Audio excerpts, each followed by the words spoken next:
आने के बाद एकदम हाथ बढ़ाया, हेलो सर कैसे हैं आप? मैंने बोला आपसे मतलब? मैंने बोला मेरे मुंह से जहर ही निकलता था। मैं बोला अगर मैंने भी प्यार से बात किया तो ये भी और सुनाएगा, इससे अच्छा क्यों ना ये आम बोले तो मैं इमली बोलूं, ये जल्दी कट ले यहाँ से। तो वो मुझे बोलता है कि बड़े गुस्से में दिख रहे हैं। मैं बोला मैं बचपन से ही ऐसा हूं, पूछ लो, ये मेरे को जानते हैं बचपन से। तो बोले चलो कोई बात नहीं, बैठ के बात करते हैं। अब वो मुझे बताना स्टार्ट किया मैं कहाँ का रहने वाला हूँ, मैं पहले स्टूडेंट था। मैं बोला मेरे को कोई इंटरेस्ट नहीं है क्या? मैंने बोला मुझे कोई इंटरेस्ट नहीं है इस बिजनेस में आने से पहले आप क्या कर रहे थे, आप स्टूडेंट थे क्या थे? जब काफी वो बता लिया और थक गए हो, फिर बाद में वो बोलते हैं रोहित जी काम करते हैं, आप ना मुझ पे यकीन मत करो, अपने भाई पे यकीन मत करो, अपने किसी पे यकीन मत करो, ऊपर वाले ने आपको आंखें दी है, क्या आप अपनी आंखों पे यकीन करते हो? मैं बोला हाँ, मैं भला अपनी आंखों पे यकीन क्यों नहीं करूंगा, जैसे मैंने ही आंखों से पकड़ा कि आप क्या बोल रहे थे। तो वो मुझे बोले कि आप अपना मोबाइल निकालिए। उन्होंने बताया कि हमारी कंपनी प्योर ऑनलाइन कंपनी है, आप हर चीज ऑनलाइन चेक कर सकते हैं। तो जब कंपनी का उसने वेबसाइट बताया, कई सारी चीजों को बताया कि हर वो चीज जो मैंने वहां सेशन में बताया गया था आप चेक कीजिए शुरू से, स्टार्टिंग से, कि कंपनी स्टार्ट कब हुई, कंपनी का प्रोडक्ट क्या है, कंपनी क्या उतनी स्टेट में काम कर रही है कि नहीं कर रही है, कितने लाख लोग जुड़े हुए हैं। उन्होंने जब प्रत्यक्ष रूप से कुछ चीजों को दिखाया, जब मैंने ये देखा कि सच में उसने 58,000 इंसेंटिव आया। पहले मेरे पास बस एक सवाल था कि यहाँ बोरियां भर भर के झूठ बोला जा रहा है, लेकिन जब मैंने ये देखा कि सच में उसने बंदे ने इतनी इंसेंटिव बनाई है, तो अब मेरे पास एक सवाल नहीं था, अब मेरे पास सवालों का बौछार था कि ये कैसे पॉसिबल है यार। मैं बोला सर आप मुझे बताओ, मैं कितना साल मेहनत किया हूं, तब जाकर 18,000 तक पहुंचा था, और ये छोटा सा बच्चा मेरे अपलाइन ने बोला रोहित ये तो कुछ नहीं है 58,000, अरे ये तो 90,000 1 लाख का इंसेंटिव बनाता है। मैं बोला सर मुझे ठीक से समझाओ ना काम को। मेरे अपलाइन बोले तू सब आज ही समझ जाएगा क्या, रूम पे चल खाना वाना खा, तेरी दवाई का टाइम हो गया। मैं बोला ये बात भी सही है। रूम पे गया, मैं खाना वाना खाया, दवा हुआ लिया, सामने मेरे अपलाइन आया, रोहित बाबू चलिए एक और क्लास होने वाला है। फिर से पहुंचा है क्लास में, साइकोलॉजी ऑफ द गेस्ट, उस क्लास में गया। जाने के बाद फिर से वही लोग जो सुबह मिले थे, सबसे हाय हेलो हुआ, एकदम बेचारे कुछ डरे डरे से चेहरे मैंने देखा। मैं बोला डरने की कोई बात नहीं है, मैं हूं ना, बैठे सर। मेरे अपलाइन हंस रहे थे कि ये इसको थोड़ा दूर बैठाओ। तो उसके बाद साइकोलॉजी क्लास स्टार्ट हुआ। अभी थोड़ा थोड़ा मेरे बच्चे समझ में थोड़ा बोले तो मतलब में वो क्लास साइकोलॉजी में थोड़ा सा डिफाइन किया जा रहा, अच्छे से कोई टॉपिक को क्लियर किया जा रहा। तो मैं ना अपने हिसाब से ग्लेस कंपनी का जो काम मैं अपने हिसाब से फिट कर रहा था, ये काम है क्या। जब वहां बताया गया कि टाइम मल्टीप्लाई होना, लेवरेज इनकम जो कॉन्सेप्ट होता है, कोई व्यक्ति अकेला काम करके अमीर नहीं बनता। क्या अकेला काम करके बनता है? अमीर कौन बनता है? जिसका टाइम लोगों के टाइम के साथ मल्टीप्लाई हो। जब मैंने ये सुना तो मैं थोड़ा सा अपने हिसाब से बिजनेस को फिट करने लगा कि ये काम है क्या, कुछ समझना मैं कोशिश करने लगा। जब वो क्लास खत्म हुआ, मैं बाहर गया, मेरे अपलाइन खड़े थे, बोले रोहित कैसा लगा साइकोलॉजी क्लास? मैं बोला अभी ना मैं कुछ समझ गया कि उसका 58,000 कैसे आया। तो मेरे अपलाइन ने बोला अच्छा बड़ा जल्दी समझ गया, तो बता मुझे। मैं बोला कि उसका 58,000 इसलिए आया क्योंकि वो अकेला काम नहीं कर रहा। मेरे अपलाइन ने कहा वेरी गुड, क्या बात है, और क्या समझा? मैं बोला कि वो जो है वो अकेला काम नहीं कर रहा है, उसके साथ लोगों का टाइम मल्टीप्लाई हो रहा है। मेरे अपलाइन ने कहा हाँ और बता। मैंने बोला वो एक ठेकेदार है। भाई मैं जो समझ, मैं आया था कंस्ट्रक्शन लाइन से, और जब ये मल्टीप्लाई वाली बात हो रही थी मैं उसको कुछ और ही कनेक्ट कर दिया कि वो एक ठेकेदार है, उसके नीचे बहुत सारे लोग काम करते हैं। मेरे अपलाइन बोले पागल कहेगा, चल तेरे को वक्त लगेगा, सीख जाएगा तू। अगले दिन सुबह फिर से क्लास में ले गए। कौन सा class? SBP, success building programme. उस क्लास में गया, क्लास अटेंड किया। उसके बाद मेरे अपलाइन ने डायरी रास्ते में दिलवाई, और अपलाइन ने बोला रोहित आज से तेरे पास एक काम है बस, और दूसरा कोई काम नहीं, तुझे एक काम करना है, इस बिजनेस को सीखना है। कल तुम्हें मैं ट्रेनिंग सेंटर पे लेकर चलूंगा, जहां पे बहुत सारे लोग तुम्हें देखने को मिलेंगे। तुम्हें बस सारी ट्रेनिंग को लिखना है, तेरे पास मोबाइल है, तो अच्छे से स्टडी कर डायरेक्ट सेलिंग को लेकर, कि जिन देशों में डायरेक्ट सेलिंग 70-80 सालों से चल रहा है, उन देशों में डायरेक्ट सेलिंग का फ्यूचर क्या है और भारत में फ्यूचर क्या है। जो कुछ तू स्टडी कर, लीक पॉइंट समझ में आया उसको नोट डाउन कर, और जो समझ में ना आए पीछे का 2-4 पेज खाली छोड़, हर सवाल को लिखता जा। एक दिन मैं और तू बैठेंगे और तेरे जितने भी सवाल हैं मैं सारे सवालों का मैं जवाब दूंगा, लेकिन तुझे बस एक काम करना है, सारी ट्रेनिंग को लिखता जाना है। अगले दिन मैं पहुंचा कहां पे, ट्रेनिंग सेंटर, और वहां जाने के बाद मैं देखता हूं कि वहां पे लगभग 700-800 लोग हैं। मैं देखकर आश्चर्यचकित, क्योंकि कल तक मैंने देखा था वही 15-20 लोग। जब मैंने 700-800 लोग को मैंने देखा तो मैंने अपने अपलाइन को बुलाया। मैं बोला सर इधर आइए ना, मेरा अपलाइन नजदीक आया। मैं बोला जल्दी नजदीक और नजदीक आओ। मैं बोला कान लाओ। मेरे अपलाइन नजदीक आए। मैं बोला यहाँ पे एक ठेकेदार नहीं है, बहुत सारे ठेकेदार हैं। मैं कुछ ही और ही समझ रहा था। मेरे अपलाइन बोले ज्यादा बकर बकर मत कर, बैठ जा और अच्छे से ट्रेनिंग अटेंड कर। ट्रेनिंग लेना स्टार्ट किया, सारी चीजों को नोट बनाना स्टार्ट किया।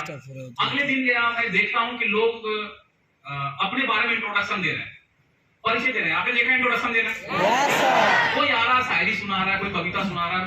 मैं बोला यार ये क्या हो रहा है। मैंने अपने अपलाइन को बोला सर मैंने बोला मैं भी जाकर 2-4 शायरी छोड़ू क्या उधर। लाइन लगते धीरे धीरे आगे बढ़ा। मेरा नंबर आ गया, मैंने पब्लिक के सामने 2-4 शायरी दे दिया। लोग बड़े खुश हुए, ताली बजाने लगे। मुझे बहुत अच्छा लगा, क्योंकि मैं एक ऐसे प्रोफेशन से आया था जहां मैं रोज लेटेस्ट वाली गाली सुनता था, और आज मैं ताली सुन रहा हूं। मेरे को अच्छा लगा। अब मेरे पास एक काम नहीं, 2 काम था। पहला काम ट्रेनिंग अटेंड करना, और दूसरा काम कल कौन सा शायरी सुनाना है उसकी तैयारी आज करना है, क्योंकि पब्लिक लोग को रोज नया नया मटेरियल चाहिए। एक ही चीज सुनाऊंगा तो बोर हो जाएंगे। दिन बीतते गए, अब दिन मजे में बीत रहे थे। अब मेरे को मजा आने लगा, एकदम इंतजार करता था ट्रेनिंग क्लास का। दिन मजे में बीत रहे थे। तो देखो मैं आपको बताता हूं, जहां मैं रहता था वहां पे मेरी अपलाइन की और भी टीम रहती थी। आप समझ पा रहे हो? Yes sir. जो मुझे बिजनेस में इंट्रोड्यूस किए थे उनका और भी नेटवर्क वहां पे रहता था। तो वहां पे नए गेस्ट आते थे। आप लोग समझ पा रहे हो? Yes sir. जहां पे रहते वहां गेस्ट आते हैं। Yes sir. नए गेस्ट आते थे। मैं बस एक ही काम करता था, मेरे को ना किसी से कोई मतलब नहीं रहता था। मैं चुपचाप क्या करता था, वहां चटाई डाला और अपना जितने पॉइंट्स थे, एक ही काम मिला था, तैयारी करना है अच्छे से। मैं सारी ट्रेनिंग को रिवाइज करता था, पॉइंट्स तैयार करता था। बस खाने के टाइम में जाता था, खा के चुपचाप बैठ जाता था। तो जो नए लोग आते थे उनको ऐसा लगता है ये दिन भर पढ़ाई करता है, बड़ा सीनियर आदमी है। लेकिन मैं सीनियर हूं, मैं तो कुछ हुई नहीं। Yes sir. मेरे को तो एक ही काम मिला है, वो है ट्रेनिंग अटेंड कर। एक दिन मेरे पास एक लड़का है, बोलता है रोहित सर। मैं बोला बड़ी दिन बाद कोई आया। मैं बोला बताओ। तो सर मुझे आपसे कुछ बात करना था। मैं बोला बोलो बोलो। बोला मुझे पीडी बनना है, कुछ फॉर्मूला बताइए ना। मैंने अगल बगल देखा, कोई है तो नहीं। मैं बोला मैं बताता हूँ, बैठ जाओ।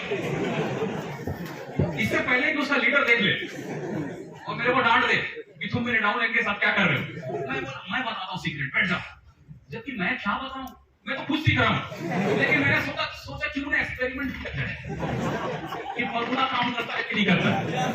तो मैंने बोला तू लिस्ट बनाया कि नहीं बनाया। तो बोला कि मैं लिस्ट नहीं बनाया। मैं बोला पहले मैं तेरा लिस्ट बनवाऊंगा। मैंने उसका लिस्ट बनवाया।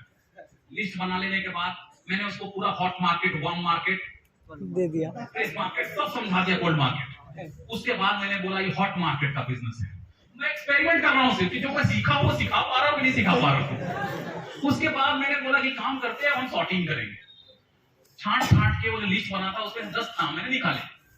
उसके बाद मैंने बोला एक बात बता, इसमें से 10 में से सबसे खास व्यक्ति कौन है। ये बोला कि सब 10 के 10 खास, क्योंकि 100 में से 10 छाटा हूं। मैं बोला कि नहीं, तुझे चुनना पड़ेगा। चुनते बहुत करते करते वो 3 पे आया। बोला ये तीनों के तीनों एकदम मेरा जिगर का छल्ला है। मैं बोला भाई ऐसा नहीं होता।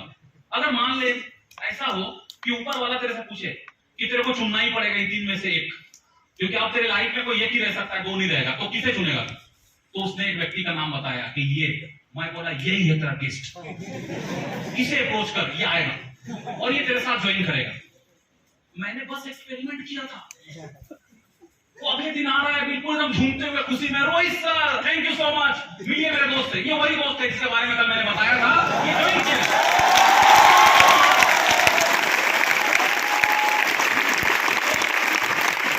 आप बिलीव नहीं करोगे, आप हंस रहे हो।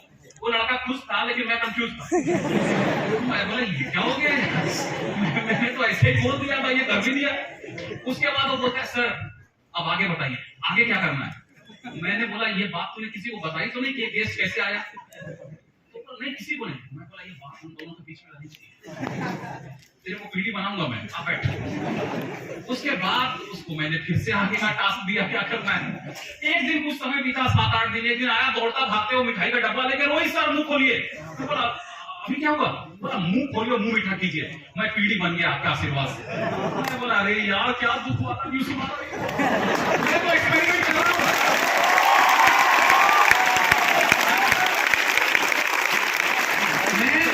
मैं तो एक्सपेरिमेंट कर रहा हूँ और ये खुशी हमारे मिठाई खिला रहा है। लेकिन जब वो पीढ़ी बना तो मैं थोड़ा सा कंफ्यूज हुआ, मैं बोला यार ये काम है। मैं गया अपने अपलाइन के पास, मैं बोला वो काम कुछ हो रहा है, मेरे को खाली ट्रेनिंग अटेंड कर सुबह शाम, और मैं वो डायरी लेकर गया जिसमें मैं लिखता था, आधा से ज्यादा डायरी भर दिया हूँ लिख लिख।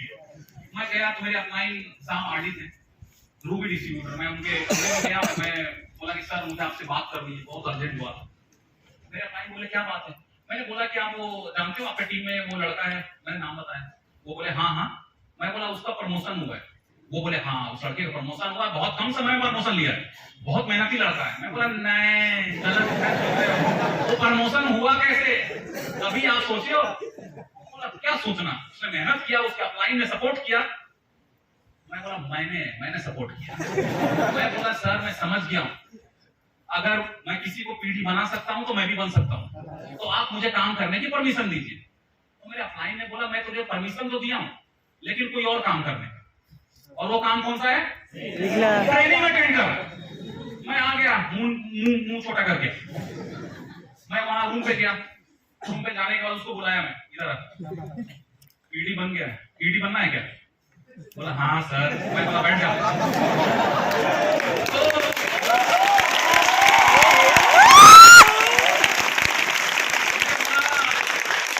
मैं नहीं तो तू सही, चल तुझे ईडी बनाया जाए। उसके बाद हम, अब ये बात ना उसके लीडर को पता चल गया, तो मेरे अपलाइन पूछते थे अरे वो करता क्या उसके साथ। बोले सर पता नहीं दिन भर बैठ के क्या करते रहते हो लोग, दिन भर कुछ ना कुछ। तो बोले कुछ ध्यान देना वो सिखाता क्या है। तो कई बार उनसे पूछा तो देखा कि यार रोहित सर अच्छी बात करते हैं, वो हमेशा पॉजिटिव बात करते हैं, बिजनेस की बात करते हैं, आगे की बात करते हैं। दिन बीतते गए, लड़के ने मेहनत किया, लेकिन मैंने बस गाइड किया, लेकिन मेहनत उसने किया है। एक दिन आया जब वो भागता हुआ आया और बड़ा मिठाई लेके, बोला रोहित सर एकदम गले मिल जाओ, रोहित सर आपके आशीर्वाद से आज मैं ईडी बन गया। आप यकीन नहीं करोगे, मैं एकदम इतना रो रहा हूं अंदर से कि ये मेरे साथ ही क्यों हो रहा है, मेरे आंख के सामने वो ईडी बन गया और मैं कुछ भी नहीं हूं। मैं बोला आज मैं जाऊंगा अपने अपलाइन के पास और आर या पार वाली बात करूंगा, ये अभी बहुत हो गया ट्रेनिंग। मैं गया अपने अपलाइन के पास, मैं बोला सर जी एकदम अर्जेंट वाली बात है, बैठ जाइए। मैं बोला सर अभी आपको पता है आपका वो गांगा उसका प्रमोशन हुआ है। हाँ यार वो ईडी बना, बहुत मेहनती लड़का है। मैं बोला यार बस करो यार, वो ईडी कैसे बना पता किए बात। दरअसल वो सब जानते थे लेकिन मेरे सामने तो बोलते नहीं थे। उन्होंने बोला मुझे पता है कि तू उसके साथ क्या क्या ट्रीटमेंट करता है। तो मैं बोला सर मेरा नंबर कब आएगा, अभी ये मेरी डायरी भरने वाली है, पूरी डायरी मैंने भर दी ट्रेनिंग अटेंड कर करके। तो मेरे अपलाइन ने बोला रोहित ठीक है, 1 घंटा मैं और तुम बात करेंगे, उसके बाद अगर तू उस जो बात करने के बाद मैं संतुष्ट हुआ तो तू आज के आज काम स्टार्ट कर लेना, और नहीं तो तू आज घर जाएगा। मैं बोला क्यों। उसने सर ने बताया देख रोहित जिस पीढ़ी और ईडी की तो बात कर रहा है ना, उसके पिताजी को मैंने कोई वादा नहीं किया, लेकिन मैंने तेरे पिताजी को वादा किया। अगर तू यहाँ पे फेल हुआ ना तो मैं तेरे पिताजी से कभी आंखें नहीं मिला पाऊंगा। तुझे लगता होगा कि मैं तेरा दुश्मन हूं, कि मैं तुझे खाली ट्रेनिंग अटेंड करवा रहा हूं। मैं चाहता हूं कि तू तेरे अंदर विश्वास इतना बढ़ जाए डायरेक्ट सेलिंग को लेकर, अपनी कंपनी को लेकर, काम को लेकर, कि अगर कोई व्यक्ति तेरी बिजनेस को लेकर अगर एक सवाल पूछे तो उस एक सवाल का 10 तरह से कैसे जवाब दिया जाता है, तेरी इतनी नॉलेज बढ़ जाए। इसके लिए मैं तुझे ट्रेनिंग में भेज रहा था, लेकिन 1 घंटा मैं तेरे से बात करूंगा और उम्मीद करूंगा तू सच बताएगा। मेरे अपलाइन ने बोला कि रोहित सच बताना कि क्या तुझे सच में ऐसा लगता है कि इस ग्लेज बिजनेस को करके तू अपने परिवार को कर्ज से बाहर निकाल सकता है, हाँ या ना। अगर तुझे लगता है नहीं तो वो भी बोल, और तुझे लगता है हाँ तो वो भी बोल। मैंने बताया बिल्कुल कर सकता हूं, क्योंकि यदि मैं यहां नहीं कर पाया तो शायद मैं बाहर की दुनिया में मैं शायद न जाने कितने सालों तक मेहनत करूंगा और पता नहीं उसके बाद भी मैं कर्ज खत्म कर पाऊंगा, मैं नहीं जानता। क्योंकि मैंने न जाने कितने सारे रूबी डिस्ट्रीब्यूटर, कुछ मैंने डायमंड सर की भी मैंने क्लास ली, जो कि बिल्कुल मेरी तरह आम इंसान है। अगर वो डायमंड बन सकते हैं तो मैं क्यों नहीं बन सकता सर, मैं बनूंगा। मेरे अपलाइन ने कहा ठीक है। उन्होंने कई सारे सवाल जवाब मेरे उनके बीच में चलता रहा, जो मुझे ऐसा लगता है कि मेरे इस बिजनेस में मेरे सबसे इंपॉर्टेंट वो 1 घंटा मेरा लाइफ में था, जिसमें हम एक दूसरे से बात कर रहे थे। बात करने के बाद मेरे अपलाइन ने जब ये कहा रोहित ठीक है तू ये बिजनेस को स्टार्ट कर, लेकिन रोहित मुझे एक बात बता, आखिरी बात, कि अगर इस बिजनेस को तू करता है तो क्या तुझे ये पता है कि बिजनेस में रिजेक्शन किस प्रकार के आते हैं?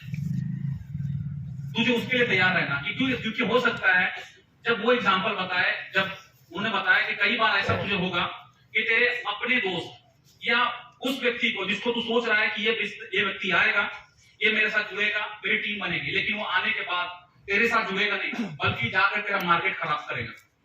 क्या तुझे इसका नॉलेज है कि वो ऐसे सिचुएशन में तू कैसे डील करेगा?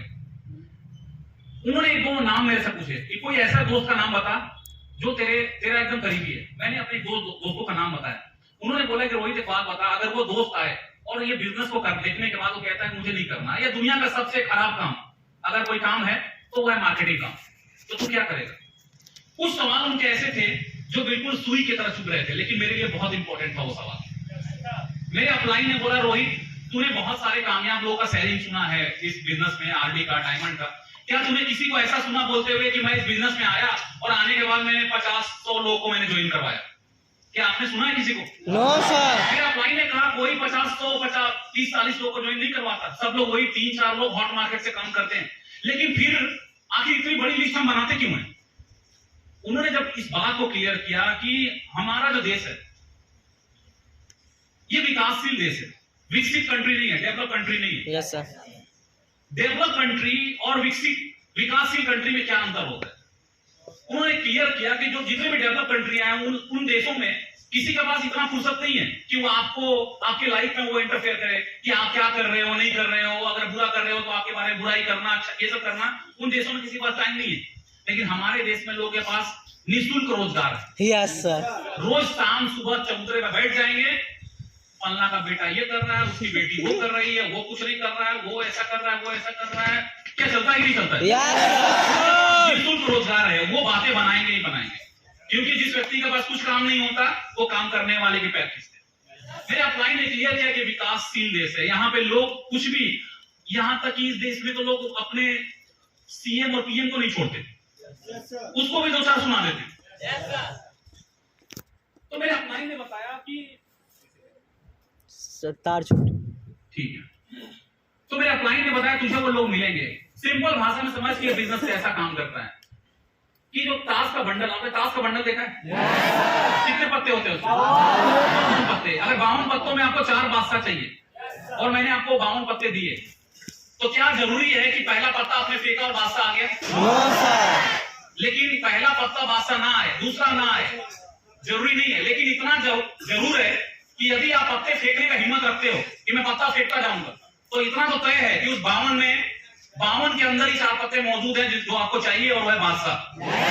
और ये भी हो सकता है, मेरे अपलाइन ने बोला ये भी हो सकता है कि तेरी किस्मत कि अगर तू पहला पत्ता फेंका पहला ही बादशाह निकल जाए, ये भी हो सकता है।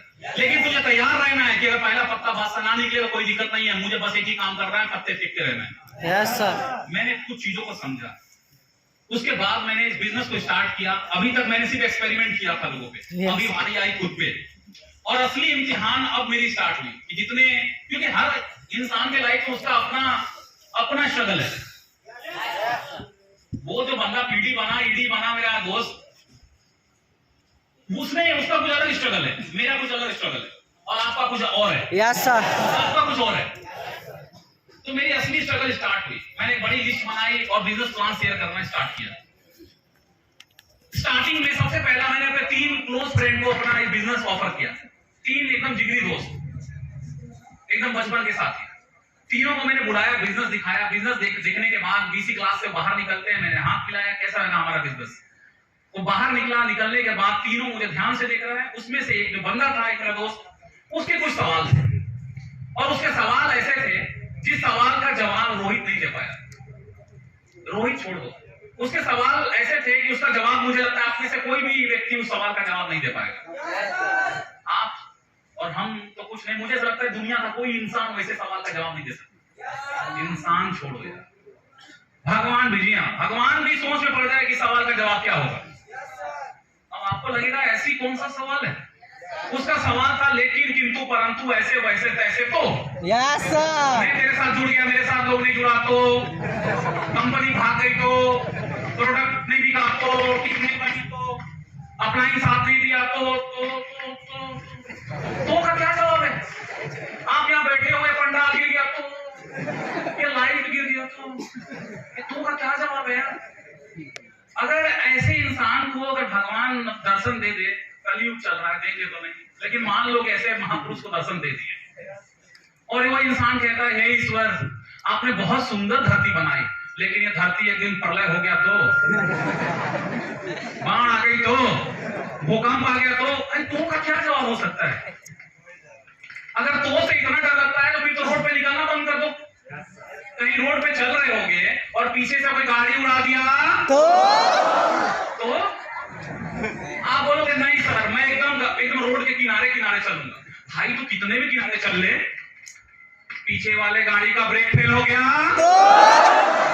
तो आपने कई बार देखा होगा कि रोड यहाँ है और गाड़ी दूर वो खेत में गिरी है। Yes sir.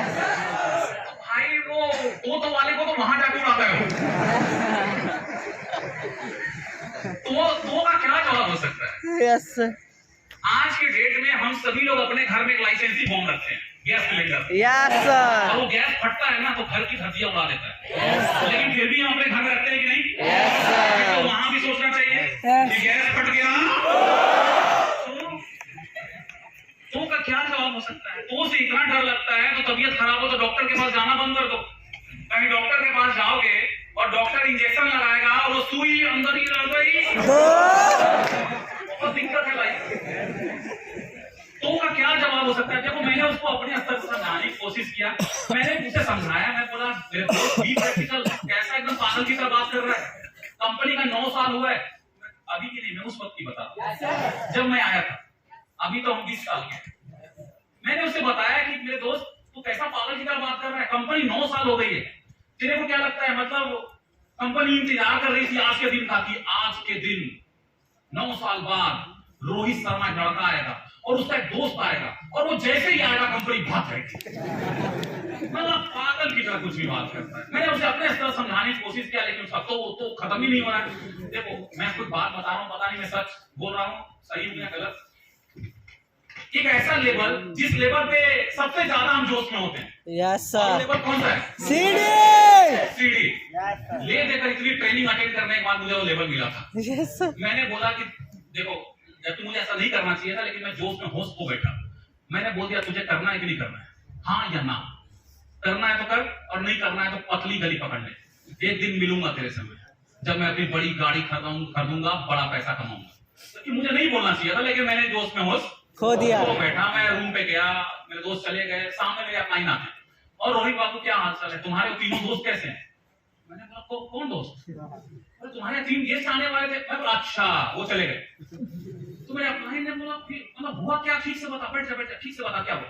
मैंने बोला मैंने बिल्कुल सिस्टम फॉलो किया, गेस्ट आया उसको नाश्ता करवाया, ऑफिस लेकर गया, बीसी क्लास में लेकर गया, मैं वहीं खड़ा था, बाहर आया, मैंने क्लोजिंग किया। मेरे अपलाइन ने बोला यहाँ तक तो सब ठीक लग रहा, आगे बता। मैं बोला सर वो कुछ भी सवाल खींच रहा था, वो तो परंतु कुछ भी कर रहा था। तो मेरे अपलाइन ने बोला फिर तू क्या जवाब दिया? मैं बोला सर मैंने क्या दिया, करना है तो कर, नहीं करना है तो पतली गली पकड़। तो मेरे अपलाइन ने बोला वेरी गुड, क्या बात है, तू तेरी लिस्ट कहाँ है? वो मेरा लिस्ट को अपने जेब में डाल लिए, बोले कल से तू एक काम करेगा और वो काम क्या है? ट्रेनिंग अटेंड कर। तुझे कौन सी ट्रेनिंग में सिखाया गया कि गेस्ट को ये बोलना, अतिथि देवो भव, हम तो ये बोलते हैं ना, यस सर। अतिथि देवो भव, देवता के रूप में। तूने क्या बोला कि करना है तो कर, नहीं तो पतली गली पकड़। मैंने बोला सर गलती हो गया, मैं दोबारा कभी नहीं करूंगा, लिस्ट फोकस करो जल्दी, कल मेरा गेस्ट आने वाला है। बड़े जोश में था कि मैं तो करके रहूंगा, लेकिन असली इम्तिहान मेरी स्टार्ट हुई थी। बड़े सारे लोग मिले स्टार्टिंग में ही, शुरू में ही मिले, जो मैं बादशाह ढूंढ रहा था बादशाह से पहले न जाने कितने ऐसे पत्ते आए जिस पत्ते का मेरा कोई काम नहीं था, और वो पत्ते चुपचाप नहीं रहे, तो लौट कर गए। जाने के बाद एक मेरा दोस्त आया था, सीधा जाने के बाद पता है अपने घर नहीं गया, वो मेरे घर गया। पापा को बोला अंकल जी रोहित फंस गया उधर, उसका लोगों ने माइंड वॉश कर दिया है, वो बोलता है कि मैं लाखों रुपए कमाऊंगा, वो ऐसा करता है वैसा करता है, वो सब कुछ बता दिया राम कहानी वहां जाकर।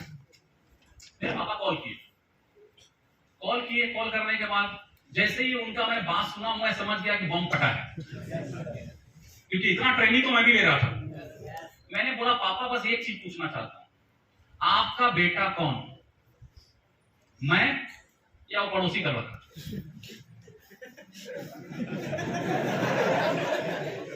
आपको क्या लगता है, क्या बोले हम लोग?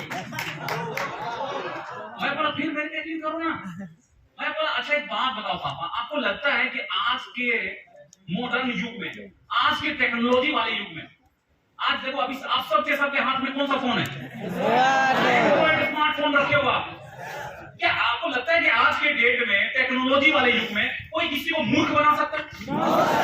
मैंने यही बात पापा को समझाया। मैं बोला पापा कैसा अभी किसी के बात में आ रहे हो, आपको लगता है कि आज के डेट में कोई व्यक्ति किसी को मूर्ख बना देगा?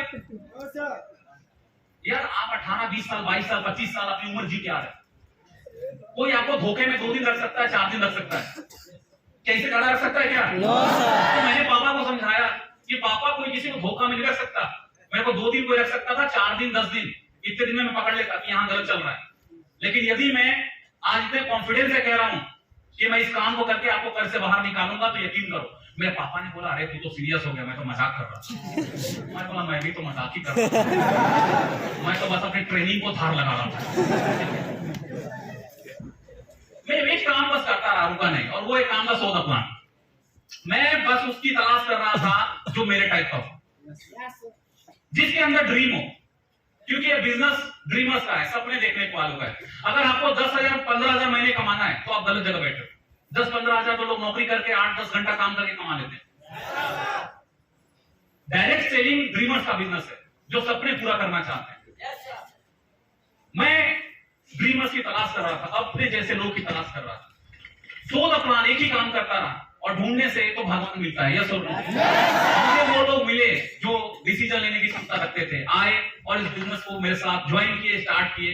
और हर व्यक्ति जब इस बिजनेस में जो आता है तो एक सपना देखता है कि मैं इस बिजनेस में मेहनत करूं और मैं स्टार आरडी बनूं। यस और नो? और उसके निर्धारित समय होता है। जैसे अभी आपके पास कितना समय देता है कंपनी? 0+7 मंथ। 0+7 मंथ कंपनी आपको टाइम देता है कि 0+7 मंथ में अगर आप ड्रीम लेवल आरडी को अचीव करते हो तो आप स्टार आरडी बनते हो। लेकिन मेरे टाइम में था 0+4 मंथ, कि 0+4 मंथ में यदि आप आरडी बनते हो तो आप स्टार आरडी बनोगे। दोस्तों कर्म करना हमारे हाथ में है, फल देने के लिए वो बैठा हुआ है। यस मैंने अपलाइन के द्वारा बताए हुए मार्ग पे मैं काम किया, अपनी टीम के साथ पूरी प्लानिंग के साथ मेहनत करता रहा, जिसका रिजल्ट ये निकला कि 0+4 मंथ नहीं बल्कि 0+3 मंथ में इस बिजनेस में मैं आरडी नहीं बल्कि मैं स्टार आरडी बना।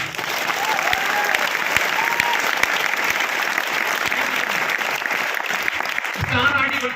बात तो ज्यादा लंबी तो नहीं कर रहा हूं भाई, टाइम बता टाइम नहीं हुआ सर। पता चले मैं इतना लंबा बोलते जा रहा हूँ और शुरू में 2-4 गाली देने वाले थे। 5 बजे है सर जी, कंटिन्यू करूं? 4 बजे है।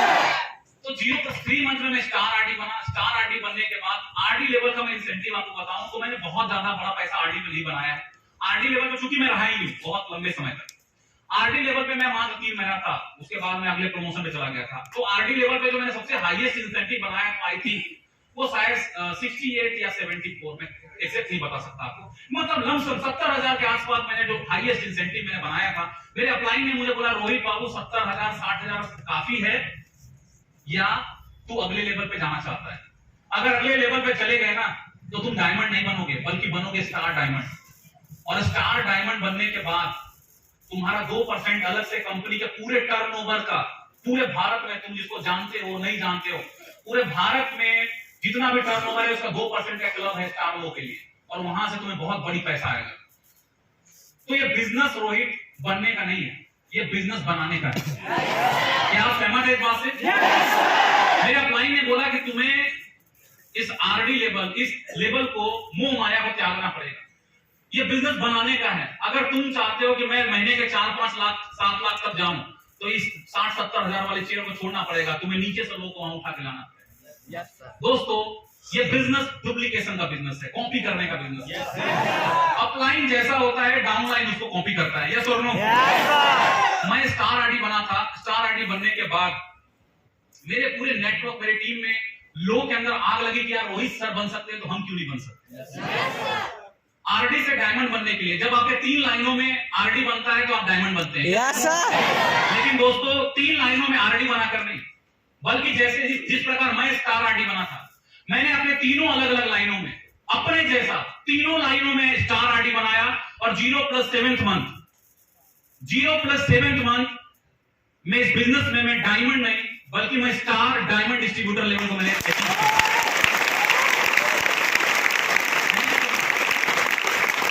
डायमंड बनने के बाद डायमंड लेवल पे जो मैंने सबसे हाईएस्ट इंसेंटिव बनाया है इस बिजनेस में 1 महीने का। कितने महीने का? 1 महीने का। डायमंड लेवल पे जो मैंने सबसे हाईएस्ट इंसेंटिव बनाया है वो मेरा आया था 9 लाख कुछ रुपए का इंसेंटिव 1 मंथ, 1 महीने का इंसेंटिव।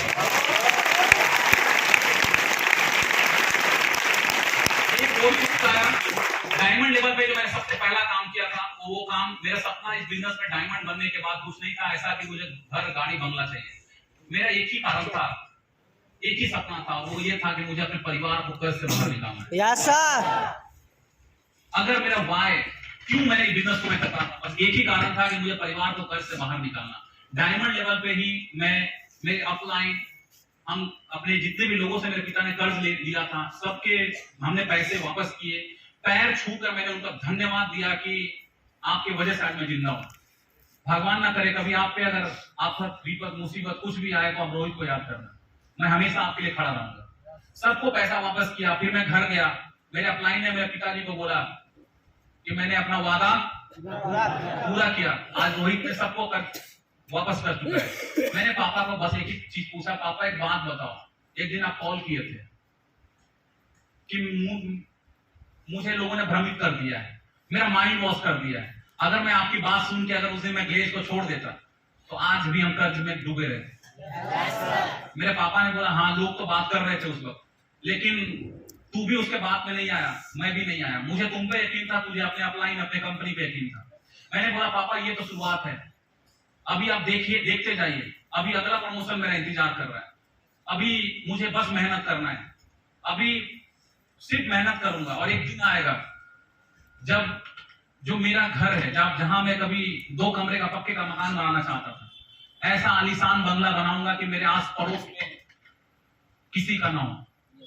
वहां से निकला और अपने अगले प्रमोशन जो उस वक्त का टॉप लेवल था, ग्लोबल डायमंड बनना, जो बहुत लंबी छलांग होती है डायमंड से ग्लोबल डायमंड की। हमने खूब प्लानिंग किया, अपने अपलाइन का सपोर्ट किया, डाउनलाइन के साथ मिलकर प्लानिंग किया। डायमंड से ग्लोबल डायमंड बनने के लिए क्या करना पड़ता है? जब आपके 3 लाइनों में डायमंड बनता है तो आप ग्लोबल डायमंड बनते हैं। लेकिन दोस्तों मैंने पहले भी बताया, ये बिजनेस किस चीज का है? बनाने का तो है, ये डुप्लीकेशन का बिजनेस, ये बिजनेस कॉपी करने का बिजनेस है। अपलाइन जैसा होता है डाउनलाइन वैसा ही होता है। आप जैसा हो वैसा ही आपका जो आपका टीम बनेगा वैसा ही बनेगा। अगर आप पूरे दिन रूम में जहां पर रहते हो एकदम उदास बैठे रहते हो, आपका जो टीम बनेगा वैसा ही उदास रहेगा। यदि आप एनर्जी में भरपूर रहते हो, यकीन मानो आपका टीम एनर्जेटिक बनेगा। आप जैसे हो वैसा ही फोटो कॉपी बनेगा आपका टीम, आपका डाउनलाइन। तो मैं जब स्टार डायमंड बना, जब मेरी जो इंसेंटिव आ रही थी 8 लाख 7.5 लाख 9 लाख इंसेंटिव आ रही थी, तो मेरे जो नीचे लोग थे उनके अंदर आग लगी कि यार मुझे भी अगर मैं डायमंड बना तो रोहित सर की तरह इनकम आएगी। 3 लाइनों में डायमंड बनाकर ग्लोबल डायमंड बना जाता है। लेकिन दोस्तों 3 लाइनों में डायमंड बनाकर नहीं, बल्कि जिस प्रकार मैं स्टार डायमंड था, मैंने अपने तीनों अलग अलग लाइनों में अपने जैसा स्टार डायमंड बनाया। और 0+26 26वें महीने में कंपनी के उस वक्त के टॉप लेवल ग्लोबल डायमंड नहीं बल्कि मैं star global diamond distributor level को हासिल किया।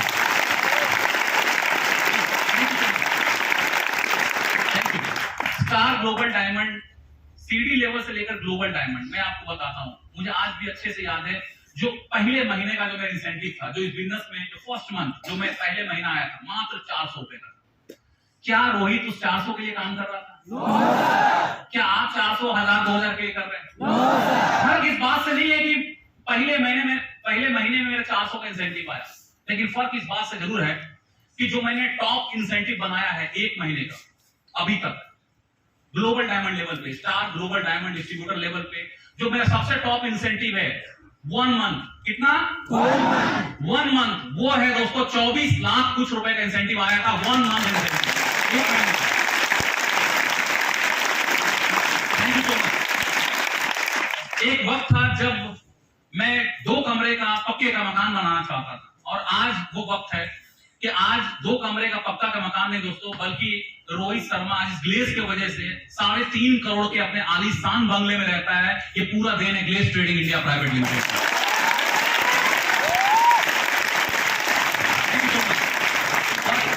अपनी कुल इनकम बात करूं कि इसे 11 सालों में मैंने ग्लेज से कितना पैसा कमाया, क्या ये भी जानना चाहेंगे आप? Yes sir. या छोड़ देता हूं? No sir. पता चले कि आप उसका हैंग ना करने लगे। सर बता दिया जाए क्या? Yes sir. तो ये पूरे 11 साल में जो मैंने अभी तक ग्लेज से मैंने अर्न किया है, वो 12 करोड़ से ऊपर अभी तक मैं पैसा कमा चुका हूं। और ये तो बस शुरुआत है। क्या है? शुरुआत। ये तो सिर्फ शुरुआत है। अभी तो मैं मात्र 11 साल का एक छोटा सा बच्चा हूं। Yes sir. इस गैलवे माँ का, इस ग्लेज माँ का 11 साल का एक छोटा सा बच्चा हूं। और एक बच्चे का अगर बचपना ऐसा है, हेलो, यस सर। 24 लाख महीने की इंसेंटिव 1 महीने का, 12 करोड़ 11 साल का, तो अगर 11 साल के बच्चे का बचपना ऐसा है तो सोच के देखिए कि माशाअल्लाह जवानी। Yes sir.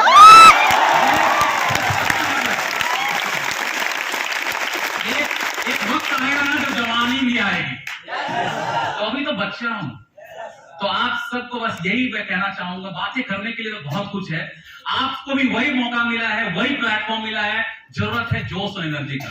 आप यकीन मानिए, मैं आपको एक बात बता रहा हूं, ग्लेज में वो पावर है कि आप किसी का भी रिकॉर्ड तोड़ सकते हैं। क्योंकि मैं जब आया था 9 साल कंपनी का हो चुका था, मेरे बहुत सारे अपलाइन थे, आरडी, डायमंड, ग्लोबल डायमंड, लेकिन कंपनी का जो ग्लेज में जो पावर है दोस्तों, कि ये आपको खुली छूट देती है कि आप किसी के भी रिकॉर्ड तोड़ सकते हो, आप अपलाइन से भी ज्यादा पैसा कमा सकते हो। यस और नो? दोस्तों आज आपको भी वही मौका मिला है, बशर्ते आपके अंदर जोश होना चाहिए। देखो एक गलती में देखता हूं लोग के अंदर, ये बताओ, ये बिजनेस आपसे 2 चीज मांगता है, एकदम आज में लिख लो या बैठा लो।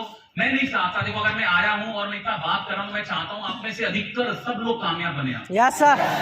ये 2 चीजें बिजनेस आपसे मांगता है, और ये 2 चीज आपको पसंद हो या ना हो, ये दोनों चीज देना पड़ेगा। पहला, आपको समय देना पड़ेगा। Yes sir.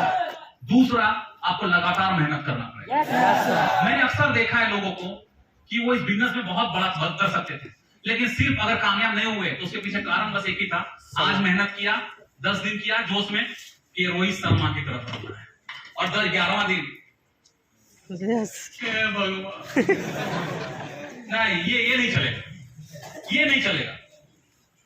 देखो मैं आपको एक छोटा सा एग्जांपल बताता हूं, यदि आपको कामयाब बनना है तो कामयाब बनने के लिए मैं आपको क्या बताऊं, क्या सिखाऊं, आपको कामयाब बनने के लिए बहुत बड़ी पोथी शास्त्र पढ़ने की जरूरत नहीं है।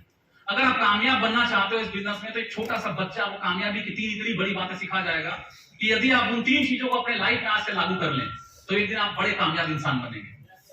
हम सभी के घरों में, आस पड़ोस में, फैमिली में, रिश्तेदार में बच्चे होते हैं, छोटे छोटे बच्चे, छोटे छोटे बच्चे रहते हैं। बच्चों को ध्यान से देखना, 3 कमाल के गुण। पहला चीज, बच्चों को देखना, बच्चे हमेशा हंसते और मुस्कुराते रहते हैं। Yes sir. यस और नो? बच्चे हमेशा हंसते मुस्कुराते रहते हैं, और वो बच्चे आपको सिखाते हैं कि आप अगर लाइफ में कामयाब होना चाहते हो तो खुश होना सीखो, मुस्कुराना सीखो। कैसी भी परिस्थिति हो, आपके चेहरे पे स्माइल होनी चाहिए। क्या आपको हंसना आता है? क्या उस बच्चे की तरह मुस्कुराना आपको आता है? एक बार आप सब हंस के दिखाओ। ये शाहरुख खान वाली खटखटिया हंसी नहीं, खुलकर हंसते बोल रहा हूं, एक बार खुल के हंस के दिखाओ। ये हुई ना बात, वेरी गुड वेरी गुड, ये हुई ना बात।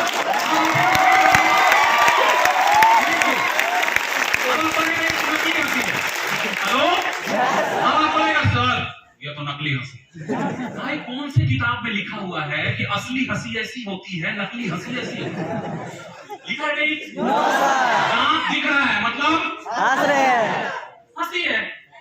हम क्या करते हैं, एक गेस्ट आया और उसने बोल दिया कि हम नहीं करना है, या XYZ कोई कारण बता दिया, और हम क्या करते हैं, एकदम मुंह इतना छोटा कर लेते हैं।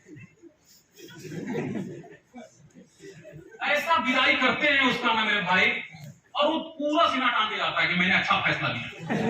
अगर ऐसा कोई व्यक्ति मिले तो हंसकर विदाई करो, एकदम मुस्कुराते हुए एनर्जी के साथ। यकीन मानो जाने के बाद भी आपको याद करेगा कि वो हंस क्यों रहा था, कहीं मैंने मिस्टेक तो नहीं कर दी।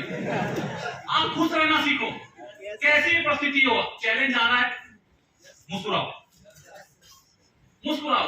देखो, अगर गम में रहने से, रोने धोने से अगर सब ठीक हो जाता तो दुनिया में सब जितने परेशान लोग रोते नहीं, लेकिन मुस्कुराने की आदत डालो। कैसी भी परिस्थिति हो, मुस्कुराने के चेहरे पे स्माइल रखो।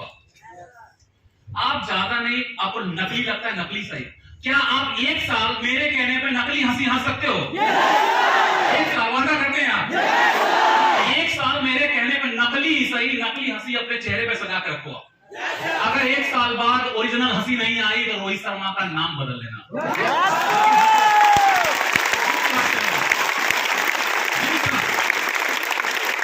दूसरा, बच्चों को देखना।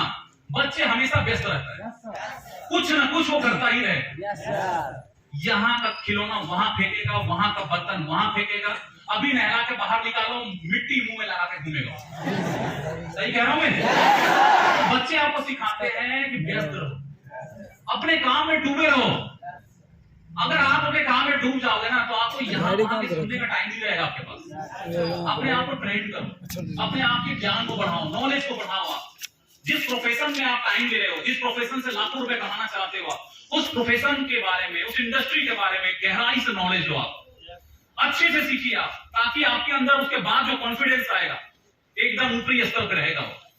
तीसरा चीज देखना बच्चों को, कमाल की चीज, बच्चे जिद्दी होते। अगर आपके गांव घर, आपकी कॉलोनी में अगर आइसक्रीम बिकने को आए और आपके घर के छोटे से बच्चे ने अगर ठान लिया है कि मुझे आइसक्रीम खानी है, तो आप उसको समझा बुझा नहीं सकते कि बेटा आइसक्रीम मत खा, बुखार हो जाएगा, जुकाम हो जाएगा। वो मानता है क्या? वो नहीं मानता है, वो रोने लगता है। यस और नो? वो रोने लगता है, सिर्फ रोता ही नहीं है, सर पटक पटक के रोता है। और लास्ट में आप क्या करते हो? खरीद के दे देते हो। और वो देखना उसको, वो हंस हंस के खाएगा लेकिन पूरा नहीं खाएगा। वो आधा खाएगा और आधा फेंक देगा, क्योंकि उसका मकसद आइसक्रीम खाना नहीं था, उसका मकसद आपसे आइसक्रीम खरीदवाना था। जिद्दी रहता है बच्चा, और बच्चा आपको सिखाता है कि लाइफ में अगर कामयाब बनना है तो जिद्दी बनो। ठानना पड़ेगा आपको।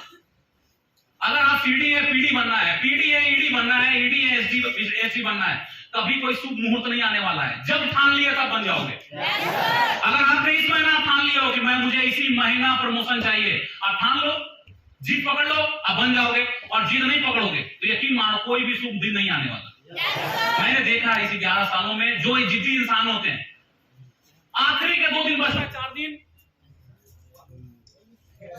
ठीक है, ऐसे ही बात करो। आवाज आ रही है? Yes sir. ओके, इधर से प्रॉब्लम, बस आखिरी के 5 मिनट आप दे सकते हैं? लास्ट का 5 मिनट बस लेना चाहूंगा। नो आपको सर। जिद्दी बनना है, क्या बन सकते हैं आप? काम के प्रति जिद, प्रमोशन के प्रति जिद, अपने सपनों के प्रति जिद बनाना पड़ेगा आपको। आप जिद्दी बनेंगे, कामयाबी खुद ब खुद 1000 नहीं, लाख नहीं, करोड़ लोगों में एक को चुन लेता है वो। क्योंकि जो ऊपर बैठा है ना, वो थर्ड अंपायर, वो ईश्वर, अल्लाह, वाहिगुरु, जीसस, यकीन मानो उसको धोखा नहीं दिया जा सकता। वो पहचान लेता है कौन इस कामयाबी का हकदार है। वो चुन लेगा आपको, 1000 लोगों में एक को चुन लेगा, लेकिन वो होंगे जो जिद्दी होंगे, जो एकदम ठान के बैठे, खुला चैलेंज देकर कि जितना दम है लोगों को रोकने को रोक लो, लेकिन मुझे अब इस बिजनेस में कामयाब होने से कोई रोक नहीं सकता। तैयार है आप? तो दोस्तों जी खोल के मेहनत कीजिए। अगली बार आपकी अपलाइन ने फिर याद किया मुझे, तो अगली बार फिर से आना होगा। तब तक के लिए बेस्ट ऑफ लक। खूब सारा मेहनत कीजिए, अपनी बड़ी बड़ी प्रमोशन लीजिए, अपने सारे सपने पूरे कीजिए। ईश्वर से प्रार्थना है कि जितनी कामयाबी ईश्वर ने मुझे दी है इस बिजनेस में, उससे कई गुना बढ़कर कामयाबी आप सभी को इस बिजनेस में मिले। Thank you so much. और जाते जाते क्या कविता सुना दूं? Yes sir. हाँ, गाना सुनोगे? एक कविता सुना।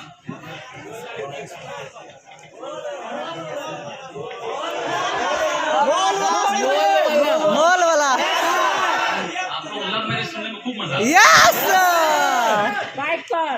देखो अभी मैडम को पटना छोड़ के आया, यस 11 तारीख को शादी है रिलेशन में, और वो बोल रही है कि आपको हमेशा काम रहता है जी, आप जहां देखो या शादी में आए हो और अब फिर निकल लिए कहीं, तो मैं कल पहुंचूंगा 10 तारीख।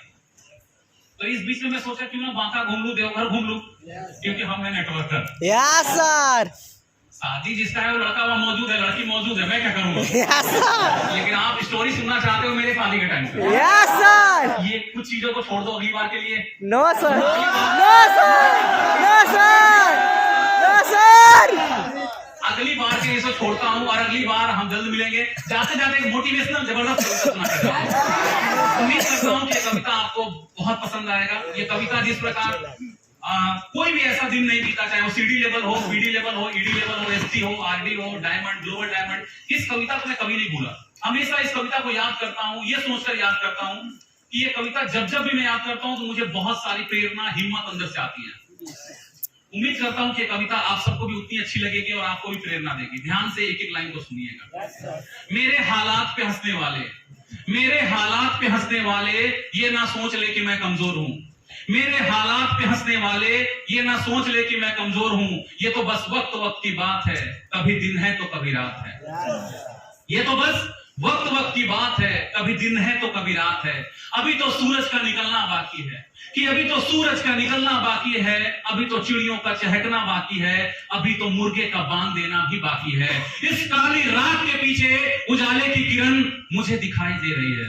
इस काली रात के पीछे उजाले की किरण हम सबों को दिखाई दे रही है। यस और नो?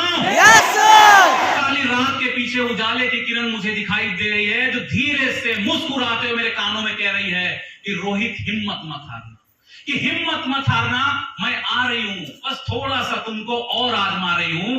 रास्ता कितना भी कठिन हो, पर ग्लेज बिजनेस का साथ मत छोड़ना। तूफान कितना भी आ जाए, पर अपने सिद्धांतों को मत तोड़ना। मेरे हालात पे हंसने वाले, ये ना सोच ले कि मैं कमजोर हूं। ये तो बस वक्त वक्त की बात है, कभी दिन है तो कभी रात है।